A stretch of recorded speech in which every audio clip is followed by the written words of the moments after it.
देवी समान माना जाता है और हमारी संस्कृति में भगवान के बाद मां का सम्मान सबसे ऊपर है। अब से 9 दिनों के बाद नवरात्र की शुरुआत होगी, जिसमें मां दुर्गा के 9 स्वरूपों की आराधना की जाएगी।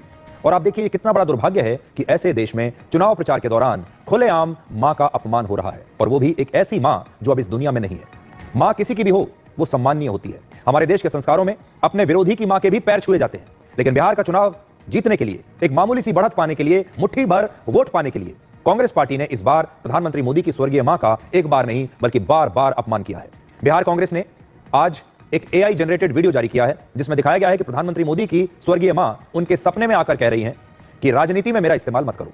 कांग्रेस इस बात को अब अच्छी तरह से समझ चुकी है कि वो राजनीतिक मुद्दों पर या प्रशासन के मुद्दे पर प्रधानमंत्री मोदी को हरा नहीं सकती। इसलिए राहुल गांधी के सलाहकारों ने शायद किसी कमरे में बैठकर यह रणनीति बनाई होगी कि प्रधानमंत्री मोदी की ऐसी कौन सी कमजोरी है, उनकी ऐसी कौन सी दुखती रग है, जिस पर जख्म देने से प्रधानमंत्री मोदी अंदर तक विचलित हो जाएंगे, दुखी हो जाएंगे। और प्रधानमंत्री मोदी को भावनात्मक रूप से जख्मी करने का कांग्रेस को सिर्फ एक यही रास्ता मिला कि हर बार उनकी मां का अपमान करके उन्हें दुखी किया जाए।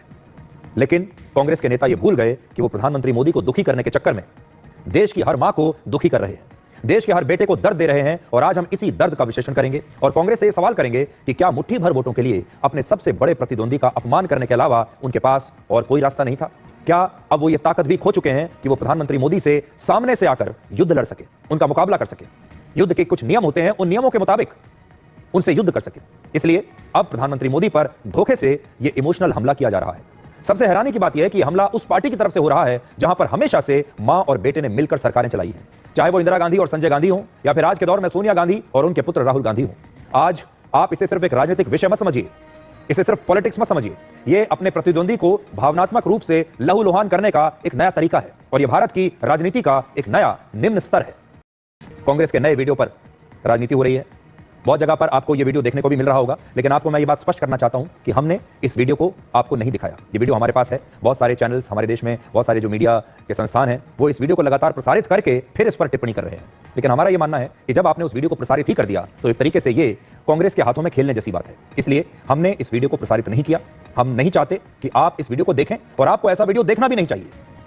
जब आप इस वीडियो को नहीं देखेंगे, जब आप इस वीडियो को नकार देंगे, तो इन पार्टियों को यह भी संदेश मिलेगा कि जब इस देश के लोग इस वीडियो को ही नकार रहे हैं, इस वीडियो को अस्वीकार कर रहे हैं, इस वीडियो को देखने से इनकार कर रहे हैं, तब इस वीडियो के आधार पर वो ऐसी पार्टी को वोट तो कभी नहीं देंगे। यह संदेश आप सबको, ऐसी तमाम पार्टियों को देना चाहिए जो AI का गलत इस्तेमाल करके, टेक्नोलॉजी का गलत इस्तेमाल करके, अपने विरोधियों को भावनात्मक रूप से आहत करके, उनके माता पिता का अपमान करके कुछ मुट्ठी भर वोट लेना चाहते हैं। कि AI का गलत इस्तेमाल हर हाल में बंद होना चाहिए और इस पर अब कोई सख्त कानून हमारे देश में आना ही चाहिए। AI तो आ चुका है, लेकिन दुनिया भर में AI को आप रोकेंगे कैसे, इस पर लगाम कैसे लगाएंगे, इसे लेकर अभी तक कोई कानून नहीं आया है। हमारे देश के चुनाव आयोग को भी इस पर तुरंत कार्रवाई करनी चाहिए और इस खतरनाक ट्रेंड पर रोक लगानी चाहिए। हालांकि चुनाव आयोग ने इसी साल जनवरी में सारी पार्टियों को AI के इस्तेमाल को लेकर कुछ सलाहें दी थी। जैसे पार्टी या प्रचार में कोई तस्वीर, वीडियो या ऑडियो AI से तैयार अगर किया गया है तो उसे उसमें कुछ बदलाव किया गया है तो उस पर AI जनरेटेड, डिजिटली एनहांस्ड या फिर सिंथेटिक कंटेंट लिखना जरूरी है। AI का इस्तेमाल सही तरीके से होना चाहिए और इसके जरिए भ्रम नहीं फैलाना चाहिए। कोई भी गलत या अफवाह वाली जानकारी शेयर नहीं की जानी चाहिए। यह सारी गाइडलाइंस चुनाव आयोग पहले ही दे चुका है।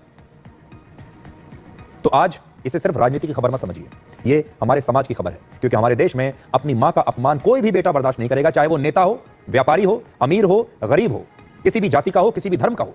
आप किसी की भी मां का अपमान इस देश में कर नहीं सकते। सबको यह बात बहुत बुरी लगती है और इसीलिए शुरुआत में हमने कहा कि आज का हमारा ये जो विश्लेषण है, ये हमारे देश की मांओं को समर्पित है।